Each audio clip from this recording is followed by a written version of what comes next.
Hello everyone, स्वागत है आप सभी लोगों का मेरे यूट्यूब चैनल पे। तो फ्रेंड्स, आज की इस वीडियो में हम लोग कुछ इंपॉर्टेंट जीके के क्वेश्चंस देखेंगे जो कि आपके एग्जाम पॉइंट ऑफ व्यू से बहुत ही ज़्यादा बेनिफिशियल होगा। ओके, तो जल्दी से आप सब लाइव जुड़ जाइए और जो लोग लाइव आ गए हैं आप जल्द से जल्द वीडियो शेयर कर दीजिए अपने फ्रेंड्स के साथ। तो चलिए अब स्टार्ट करते हैं क्वेश्चन।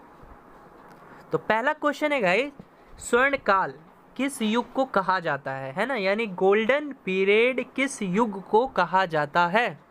तो पहला ऑप्शन है मौर्य काल, दूसरा ऑप्शन है मुगल काल, तीसरा ऑप्शन है गुप्त काल, चौथा है इनमें से कोई नहीं। तो जल्दी से राइट आंसर दो। बहुत ही सिंपल क्वेश्चन है, सब किसी को आंसर देना है। स्वर्ण काल जो है वो किस युग को कहा जाता है। तो जी हाँ, इसका राइट आंसर ऑप्शन सी होगा, यानी गुप्त काल को स्वर्ण युग कहा जाता है। ठीक है, अब गुप्त साम्राज्य से कुछ इंपॉर्टेंट क्वेश्चंस बन जाते हैं, तो आइए देख लेते हैं। तो पहला क्वेश्चन पूछ लिया जाता है कि गुप्त वंश के संस्थापक कौन थे। तो ये मैं आप लोग को बता चुका हूँ कि गुप्त वंश के जो संस्थापक है वो कौन थे गाइज, श्रीगुप्त, है ना। तो श्रीगुप्त जो थे वो गुप्त वंश के संस्थापक थे। और एक क्वेश्चन और भी पूछ लेगा आपसे गुप्त साम्राज्य के बारे में कि भारत का नेपोलियन, है ना, आपसे पूछा जा सकता है कि गाइस भारत का नेपोलियन किसे कहा जाता है। तो जल्दी से राइट आंसर दो आप सब।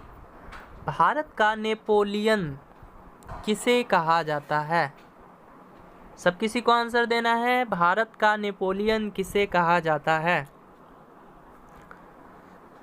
चलिए ऑप्शन देता हूँ। पहला ऑप्शन है समुद्रगुप्त, ठीक है, और दूसरा ऑप्शन है विष्णुगुप्त। तो जल्दी से बताओ, भारत का नेपोलियन किसे कहा जाता है, समुद्रगुप्त को कहा जाता है या विष्णुगुप्त को कहा जाता है। तो जी हाँ, वेरी गुड, राइट आंसर क्या होगा, समुद्रगुप्त होगा, है ना। और विष्णुगुप्त कौन थे, तो ये गुप्त वंश के अंतिम शासक थे। ठीक है, तो आई होप आप सभी लोगों को एक क्लियर हो गया होगा। ठीक है, और अगर क्वेश्चन इस तरह से पूछेगा कि भारतीय संस्कृति का स्वर्ण युग या स्वर्ण काल किस युग को कहा जाता है, तो किस युग को कहा जाता है, गुप्त काल को कहा जाता है ना। भारतीय संस्कृति का स्वर्ण युग जो है या स्वर्ण काल किस युग को कहा जाता है या किस युग को माना जाता है, तो वो गुप्त काल को माना जाता है ना। चलिए बढ़ते हैं अब नेक्स्ट क्वेश्चन की तरफ। तो गाइज नेक्स्ट क्वेश्चन है, गांधी जी भारतीय राष्ट्रीय कांग्रेस के अध्यक्ष कितनी बार बने। तो जल्दी से सब किसी को आंसर देना है, तो जल्दी से राइट आंसर दो।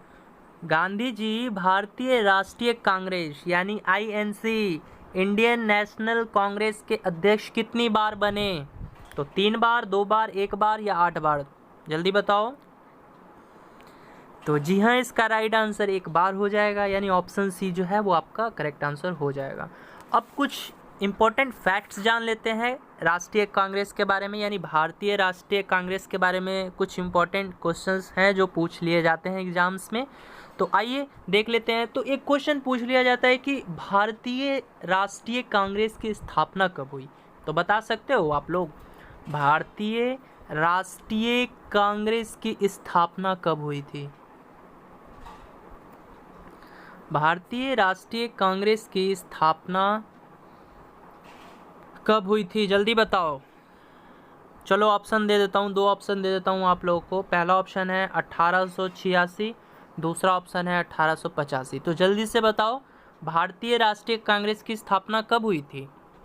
तो जी हाँ, इसका राइट आंसर क्या हो जाएगा, 1885, है ना। यदि पूरा डेट पूछे तो आप लोग इस तरह याद रखना, भारतीय राष्ट्रीय कांग्रेस की स्थापना 28 दिसंबर, ठीक है, 28 दिसंबर 1885 को हुई थी। ठीक है, बहुत ही सिंपल क्वेश्चन है, यानी 28 दिसंबर 1885 में हुई थी। ठीक है, और इसके संस्थापक कौन थे, यानी भारतीय राष्ट्रीय कांग्रेस के जो संस्थापक थे कौन थे, सबको पता है, ए ओ हुरुम थे, है ना।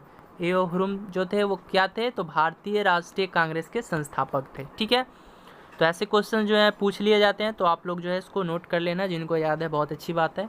और एक क्वेश्चन और भी पूछ लेता है कि कांग्रेस के प्रथम अध्यक्ष कौन थे। तो बता सकते हो आप लोग, कांग्रेस के प्रथम अध्यक्ष कौन थे, कांग्रेस के प्रथम अध्यक्ष कौन थे। चलिए ऑप्शन मैं दे देता हूँ। पहला ऑप्शन है सुरेंद्रनाथ बनर्जी, ठीक है, और दूसरा ऑप्शन है व्योमेश चंद्र बनर्जी। तो जल्दी से बताओ, जल्दी से बताओ, भारतीय राष्ट्रीय कांग्रेस के प्रथम अध्यक्ष कौन थे, सुरेंद्रनाथ बनर्जी या व्योमेश चंद्र बनर्जी? तो जल्दी से बताओ। तो जी हाँ, इसका राइट आंसर क्या हो जाएगा, व्योमेश चंद्र बनर्जी थे, है ना। तो इस तरह जो है आप लोग याद कर लेना। और एक क्वेश्चन और पूछ लिया जाता है गाइस कि कांग्रेस की प्रथम महिला अध्यक्ष कौन थी? तो कौन थी? तो एनी बेसेंट थी। ये भी आप लोग याद रखना, ठीक है। एनी बेसेंट थी, वो कांग्रेस की प्रथम महिला अध्यक्ष थी। और अगर पूछे क्वेश्चन इस तरह कि कांग्रेस की प्रथम भारतीय महिला अध्यक्ष कौन थी, तो वो सरोजनी नायडू थी। तो दोनों को आप लोग नोट कर लेना। अगर भारत के बारे में पूछे यानी कांग्रेस की प्रथम भारतीय महिला अध्यक्ष कौन थी, यानी कांग्रेस की प्रथम भारतीय महिला अध्यक्ष कौन थी, तो क्या होगा, सरोजनी नायडू होगा। और अगर क्वेश्चन इस तरह से पूछता है कि कांग्रेस की प्रथम महिला अध्यक्ष कौन थी, तो वो एनी बेसेंट थी। आई होप समझ में आ गया होगा। बढ़ते हैं नेक्स्ट क्वेश्चन की तरफ। ओके गाइज, नेक्स्ट क्वेश्चन है वंदे मातरम गीत किस पुस्तक से लिया गया है? तो जल्दी बताओ किस पुस्तक से लिया गया है वंदे मातरम? तो आनंद मठ, देश प्रेम, कर्मभूमि या गौरा? तो सब किसी को आंसर बताना है, बहुत ही सिंपल क्वेश्चन है। वंदे मातरम जो है वो किस पुस्तक से लिया गया है? तो जी हाँ, वेरी गुड। इसका राइट आंसर क्या होगा, ऑप्शन ए यानी आनंद मठ से लिया गया है ना। तो आप लोग जो है इसको नोट कर लेना। और एक अच्छा, ये गोरा है, ये गोरा जो एक पुस्तक है, ये किसकी रचना है, कोई बता सकता है? तो जल्दी से आंसर दो, गोरा पुस्तक जो है वो किसकी रचना है? गोरा किसकी रचना है, जल्दी बताओ। गोरा पुस्तक जो है वो नॉवेल है, ठीक है, एक तरह का। तो ये बताओ ये किसकी रचना है, यानी इसके लेखक कौन है? तो जी हाँ, इसका राइट आंसर क्या हो जाएगा, रविंद्रनाथ टैगोर, ठीक है, रविंद्रनाथ टैगोर। ओके, और एक क्वेश्चन और मैं पूछ लेता हूँ आप लोगों से, सब किसी को आंसर देना है। राष्ट्रीय गीत जो है हम लोग का वंदे मातरम, ठीक है, सबको मालूम है राष्ट्रीय गीत जो है वो वंदे मातरम है। तो इसके लेखक कौन है, जल्दी बताओ। राष्ट्रीय गीत जो है वंदे मातरम, इसके लेखक कौन है? वंदे मातरम के लेखक कौन है, सब किसी को आंसर देना है। तो चलिए, वेरी गुड। तो इसका जो राइट आंसर होगा वो क्या होगा, जल्दी बताओ। जी हाँ, वकीम चंद्र चटर्जी, है ना, वकीम चंद्र चट्टोपाध्याय भी बोल सकते हो या वकीम चंद्र चटर्जी, ठीक है। तो ये जो है इसका राइट आंसर हो जाएगा। बढ़ते हैं नेक्स्ट क्वेश्चन की तरफ। ओके, नेक्स्ट क्वेश्चन है गाइज, बाल्टिक सागर और उत्तरी सागर को कौन सी नहर मिलाती है? बताओ, स्वेज नहर होगा, पैनामा नहर होगा, किल नहर होगा, या इनमें से कोई नहीं होगा? बताओ जल्दी से। देखो, ये मैं क्वेश्चन बता चुका हूँ, यानी आपको स्वेज नहर के बारे में मैं ऑलरेडी बता चुका था कि ये किन दो महासागरों को जोड़ती है। पैनामा नहर के बारे में भी मैं ऑलरेडी डिस्कस कर चुका हूँ कि ये किन दो महासागरों को जोड़ती है, ठीक है। तो किल नहर के बारे में मैंने नहीं बताया था। तो यदि आप लोग को इन दोनों का पता होता, यानी आप लोग स्वेज नहर के बारे में भी जानते हो कि ये किन दो महासागरों को जोड़ती है, और पैनामा नहर के बारे में भी जानते हो कि ये किन दो महासागरों को जोड़ती है, तो यार अब तो इसका राइट आंसर यही हो जाता ना। और इनमें से कोई नहीं है तो होगा नहीं, तो राइट आंसर किल नहर हो जाता है कि नहीं। लेकिन कब, जब आपको स्वेज नहर और पैनामा नहर के बारे में पता होता तब, ठीक है। तो इसका राइट आंसर क्या होगा, वेरी गुड, किल नहर होगा, है ना। यानी किल नहर जो है वो बाल्टिक सागर और उत्तरी सागर को मिलाती है, ठीक है। और स्वेज नहर के बारे में फिर से एक बार रिपीट कर देता हूँ कि स्वेज नहर जो है ये भूमध्य सागर, ठीक है, और लाल सागर को जोड़ती है, याद रखना। स्वेज नहर जो है वो भूमध्य सागर और लाल सागर को जोड़ती है। और पैनामा नहर जो है गाइज, ये क्या करती है, तो ये भी जो है दो महासागरों को जोड़ती है। किन किन महासागरों को, तो प्रशांत महासागर और अटलांटिक महासागर, ठीक है। तो प्रशांत महासागर और अटलांटिक महासागरों को ये भी जोड़ती है। देखो, बहुत ही सिंपल क्वेश्चन है, इसी टाइप के क्वेश्चंस पूछे जाते हैं। मैं चाहता हूँ कि आपको कोई भी क्वेश्चंस बताऊँ तो उसको थोड़ा उसके आसपास के जितने भी क्वेश्चंस बन सकते हैं, उससे रिलेटेड जितने भी क्वेश्चंस बन सकते हैं, मैं चाहता हूँ कि उन सबको एक्सप्लेन कर दूँ। इसीलिए जो है वीडियो थोड़ा लंबा हो जाता है। तो आप लोग जो है इस वीडियो को अच्छे से देखना, और मैं जितने भी क्वेश्चंस बता देता हूँ आप लोग चाहो तो नोट कर लो, क्योंकि क्वेश्चंस जो हैं वो इसी में से ही आने वाले हैं, ठीक है। क्योंकि मैं एक वीडियो भी बनाता हूँ तो मुझे काफ़ी समय लग जाता है, कि मैं इसलिए समय लग जाता है क्योंकि मैं चाहता हूँ कि आप लोग को अच्छे से अच्छा मतलब कंटेंट दूँ, यानी हर क्वेश्चंस को बिल्कुल बेसिक से समझाऊं, बिल्कुल बारीकी से समझाऊं, यानी उस क्वेश्चंस का जितना भी क्वेश्चंस बन सकता है मैं उन सभी क्वेश्चंस को आपके सामने प्रस्तुत कर सकूं, तो मैं ऐसा चाहता हूं, ठीक है। तो वीडियो जो है वो सबको अच्छे से देखना है। चलिए बढ़ते हैं नेक्स्ट क्वेश्चन की तरफ। गाइज नेक्स्ट क्वेश्चन है, संविधान के किस अनुच्छेद के तहत जम्मू कश्मीर को विशेष राज्य का दर्जा जो है प्रदान किया गया है? तो सबको मालूम होना चाहिए, तो बताओ संविधान का कौन सा अनुच्छेद है जिसमें जम्मू एंड कश्मीर को विशेष राज्य का दर्जा मिला है? तो बताओ 370 है, 356 है, 368 है या 375 है? तो सब किसी को राइट आंसर देना है। तो जल्दी दो। वेरी गुड, इसका राइट आंसर क्या होगा? अनुच्छेद 370, ठीक है। अब आप लोग का होमवर्क 2 क्वेश्चन रहा कि जो अनुच्छेद 356 है, अनुच्छेद 356 में किस चीज़ का वर्णन किया गया है और अनुच्छेद 368 में किस चीज़ के बारे में बताया गया है। यानी 356 और 68 इन दोनों ये किस चीज़ से संबंधित है, आपके लिए होमवर्क रहा। आपको जो है वो कमेंट बॉक्स में बताना है, ठीक है। वीडियो जब ख़त्म हो जाए, वीडियो जब समाप्त हो जाए, तो आप लोग को कमेंट बॉक्स में अनुच्छेद 356 किस चीज़ से संबंधित है और अनुच्छेद 368 जो है ये किस चीज़ से संबंधित है, ये बताना है आपको, ठीक है। क्योंकि ये भी जो है पूछ लिए जाते हैं, अनुच्छेद 356 और अनुच्छेद 368। तो बढ़ते हैं नेक्स्ट क्वेश्चन की तरफ। ओके गाइज, नेक्स्ट क्वेश्चन है, भारत का सबसे कम जनसंख्या घनत्व वाला राज्य कौन सा है? तो बताओ उत्तर प्रदेश, पश्चिम बंगाल, बिहार या अरुणाचल प्रदेश? देखो बहुत ही सिंपल क्वेश्चन है, ये सब किसी का राइट होना चाहिए, तो जल्दी बताओ भारत का सबसे कम जनसंख्या घनत्व वाला राज्य कौन सा है? तो जी हाँ, इसका राइट आंसर क्या हो जाएगा? ऑप्शन डी यानी अरुणाचल प्रदेश, ठीक है। तो अरुणाचल प्रदेश जो है वो ऐसा राज्य है जहाँ सबसे कम जनसंख्या घनत्व है, ठीक है। तो बढ़ते हैं। अच्छा, एक क्वेश्चन और भी पूछ लेगा यहाँ से कि भारत का सबसे अधिक जनसंख्या घनत्व वाला राज्य कौन सा है? तो बताओ भारत का सबसे अधिक जनसंख्या घनत्व वाला राज्य कौन सा है? तो चलिए ये भी आप लोग के लिए होमवर्क रहा, ठीक है। मुझे देखना है कि कितने लोग जो है वो करेक्ट बताते हैं। तो 3 होमवर्क अभी तक मैं दे चुका हूँ आप लोग को, ठीक है। ओके, नेक्स्ट क्वेश्चन है, अब तक कितने भारतीयों अथवा भारतीय मूल के व्यक्ति को नोबेल पुरस्कार मिल चुका है?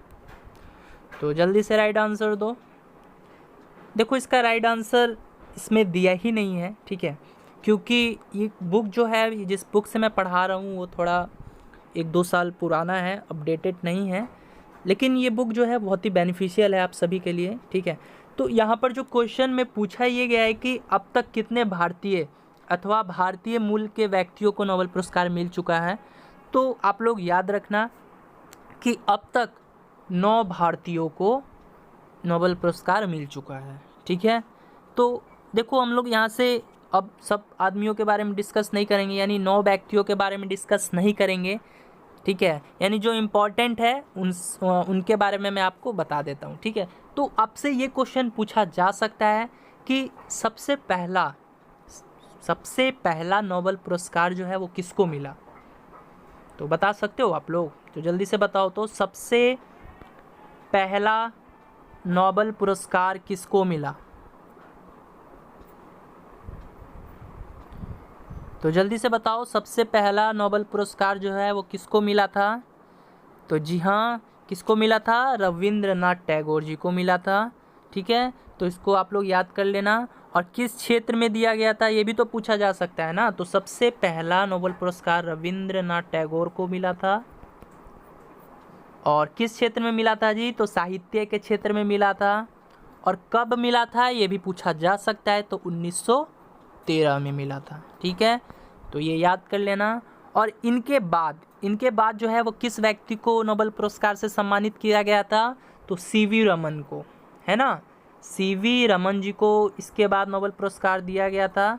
तो इनको किस क्षेत्र में दिया गया था गाइज? तो इनको जो है भौतिकी क्षेत्र में यानी भौतिकी विज्ञान क्षेत्र में दिया गया था, ठीक है। और इनको कब दिया गया था? तो इनको जो है 1930 ईस्वी में दिया गया था। देखो बहुत ही VVI क्वेश्चंस हैं, आप लोग सब नोट कर लो, ऐसे ही क्वेश्चन जो है आपको एग्ज़ाम में देखने को मिल जाएंगे, ठीक है। तो हम लोगों ने देख लिया कि रविन्द्रनाथ टैगोर जी को किन क्षेत्र में मिला था? तो साहित्य क्षेत्र में मिला था। और कब मिला था? तो 1913 में। और इनके बाद CV रमन जी को मिला था, तो किस क्षेत्र में मिला था? तो भौतिकी विज्ञान क्षेत्र में मिला था और 1930 ईस्वी में मिला था, है ना। अब देख लेते हैं जो नौवा जो नोबेल पुरस्कार मिला था यानी अभी तक का, वो किसको मिला था? तो वो मिला था अभिजीत बनर्जी को मिला था, ठीक है। यानी ये करंट अफेयर से भी यहाँ एक क्वेश्चन बन सकता है आपसे कि नौवा नोबेल पुरस्कार जो है वो किसको मिला था? तो अभिजीत बनर्जी को मिला था, ठीक है। और किस क्षेत्र में मिला था जी? तो अर्थशास्त्र के क्षेत्र में मिला था, ये भी याद रखना।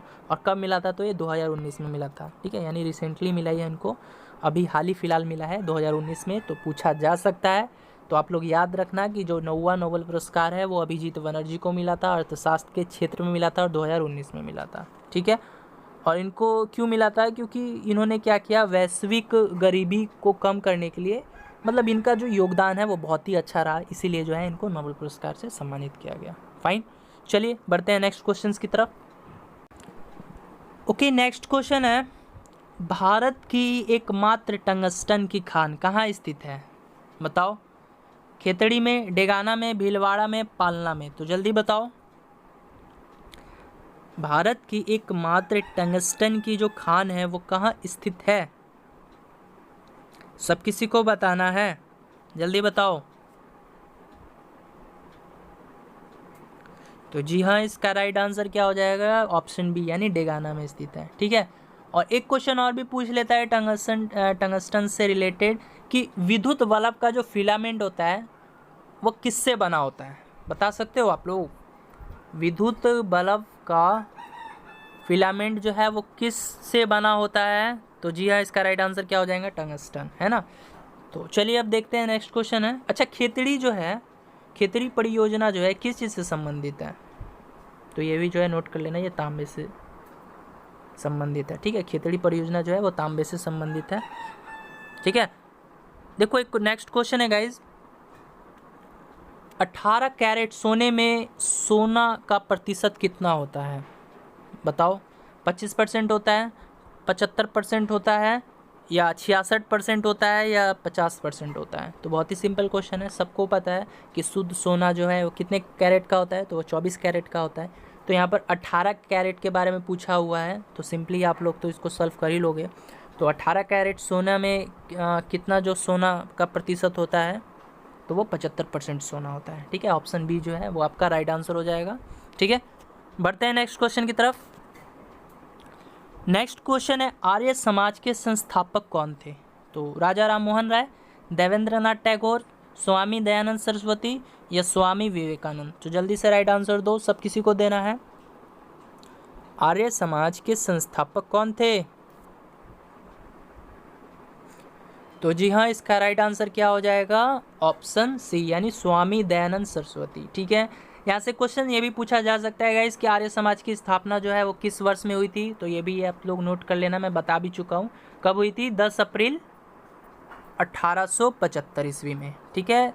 आर्य समाज की स्थापना 10 अप्रैल 1875 ईस्वी में हुई थी। और एक क्वेश्चन यहाँ से और भी पूछ लेता है कि ब्रह्मा समाज के संस्थापक कौन थे? तो कौन थे? तो वो थे राजा राम मोहन राय, ठीक है। यदि ब्रह्मा समाज से क्वेश्चन पूछ देता है कि ब्रह्मा समाज की स्थापना किसने की, तो किसने की थी?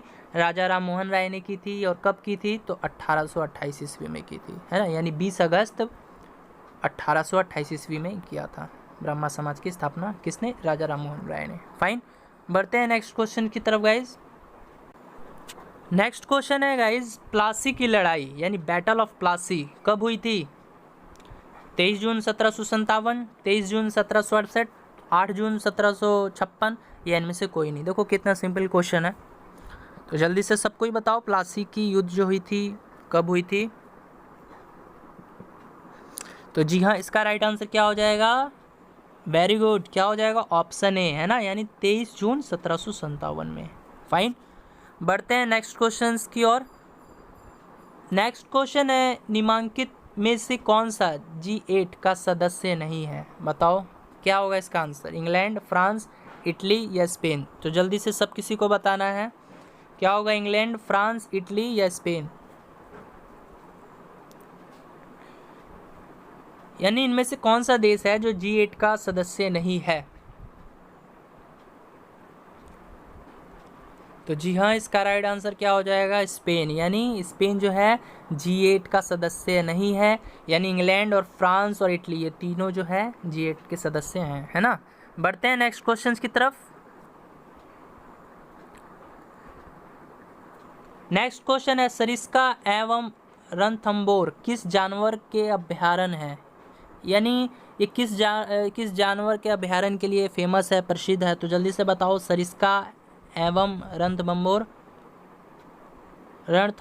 किस जानवर के अभ्यारण्य के लिए प्रसिद्ध है? बताओ, शेर, हिरन, बाघ या भालू? जल्दी से राइट आंसर करो।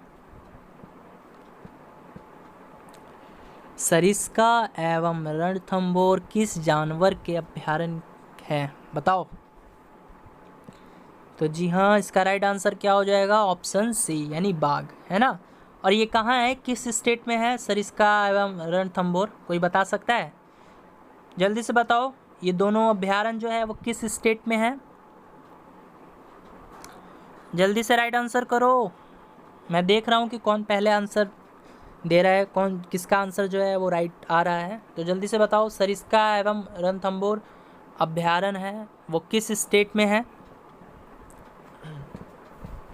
Very good. तो किस स्टेट में है गाइस? राजस्थान में है। ठीक है, आप लोग याद रखना, राजस्थान में है। चलिए बढ़ते हैं नेक्स्ट क्वेश्चन की तरफ। ओके, नेक्स्ट क्वेश्चन है, विश्व पर्यावरण दिवस यानी वर्ल्ड एनवायरनमेंट डे कब मनाया जाता है? बताओ, 5 जून, 4 जून, 5 जुलाई या 4 जुलाई?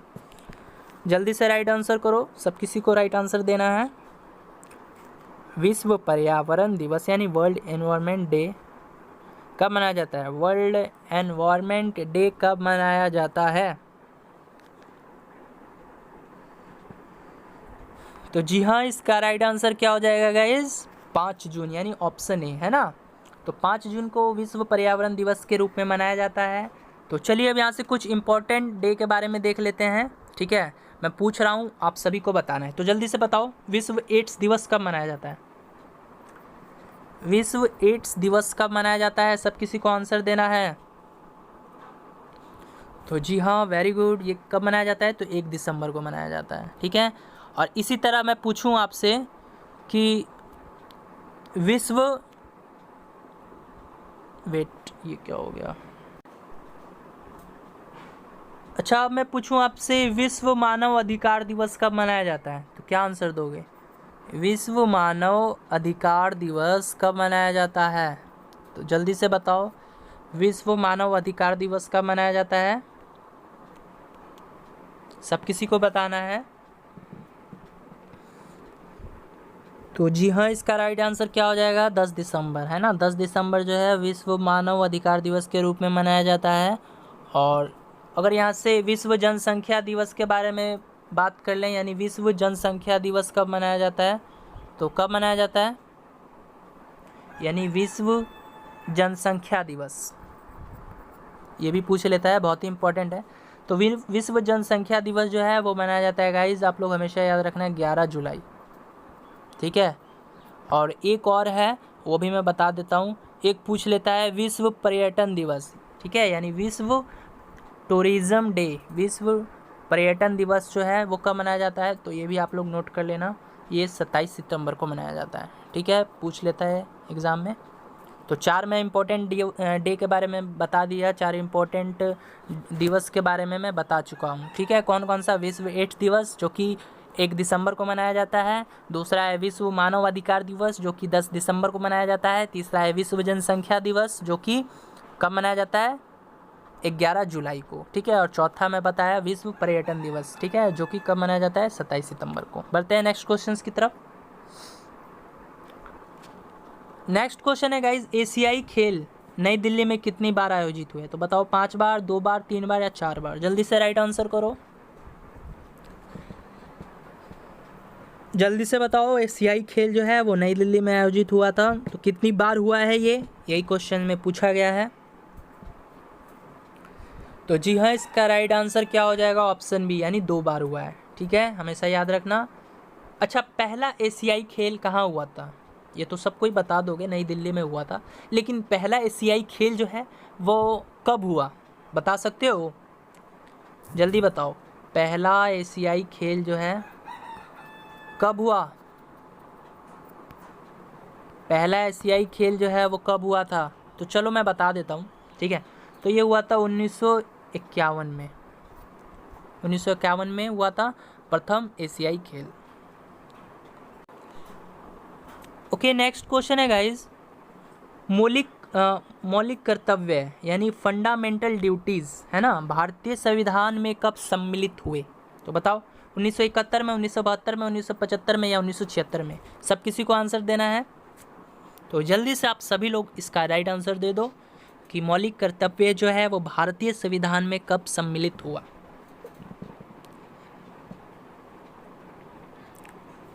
तो जी हाँ, इसका राइट आंसर क्या हो जाएगा, 1976 ईस्वी में, है ना।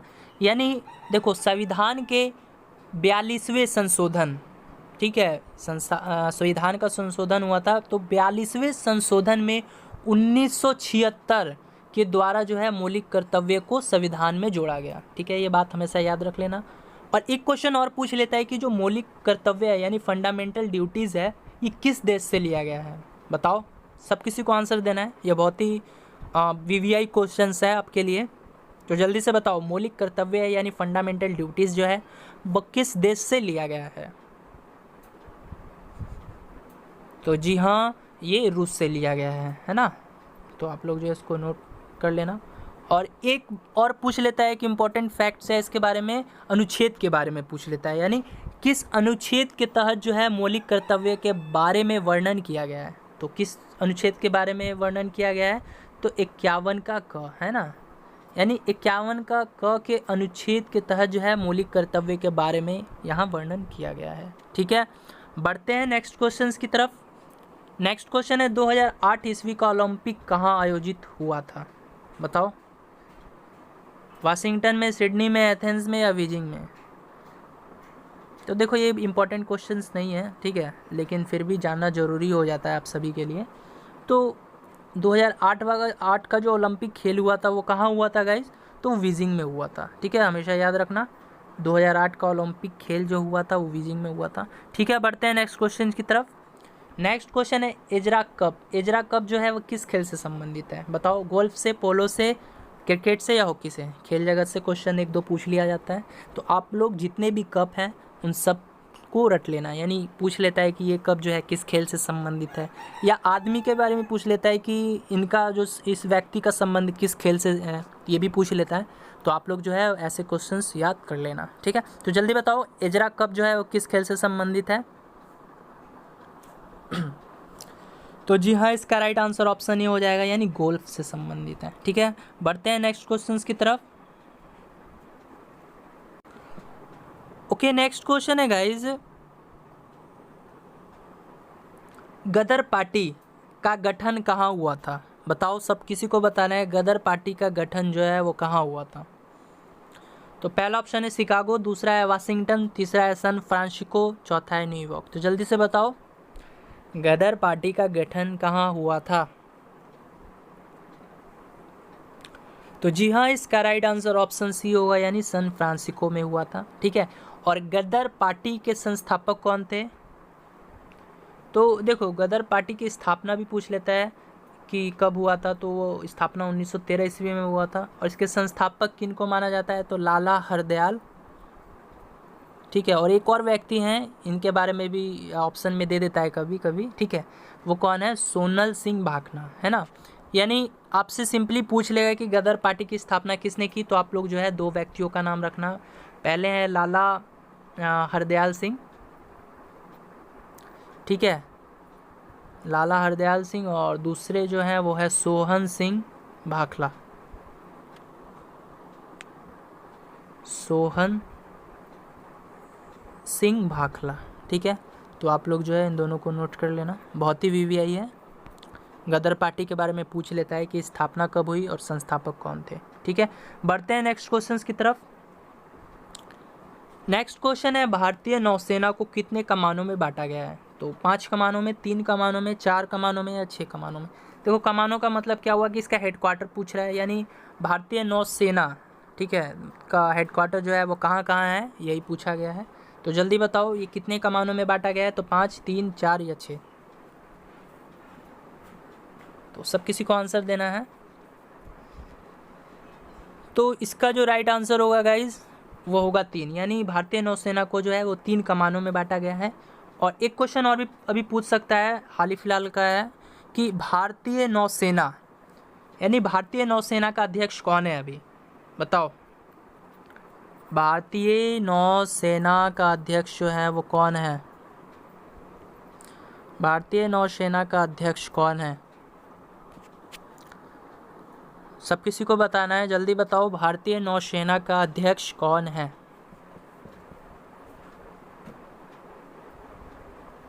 तो जी हाँ, इसका राइट आंसर क्या हो जाएगा? एडमिरल करमबीर सिंह। ठीक है, एडमिरल करमबीर सिंह जो हैं वो अभी भारतीय नौसेना के अध्यक्ष हैं। फाइन, बढ़ते हैं नेक्स्ट क्वेश्चन की तरफ। नेक्स्ट क्वेश्चन है उस्ताद जाकिर हुसैन का संबंध किस वाद्य यंत्र से है? तो बताओ, सरोद से, शहनाई से, तबला से या सारंगी से? जल्दी बताओ, उस्ताद जाकिर हुसैन का संबंध जो है किस वाद्य यंत्र से है? तो जी हाँ, इसका राइट आंसर क्या हो जाएगा? ऑप्शन सी, यानी तबला से, है ना।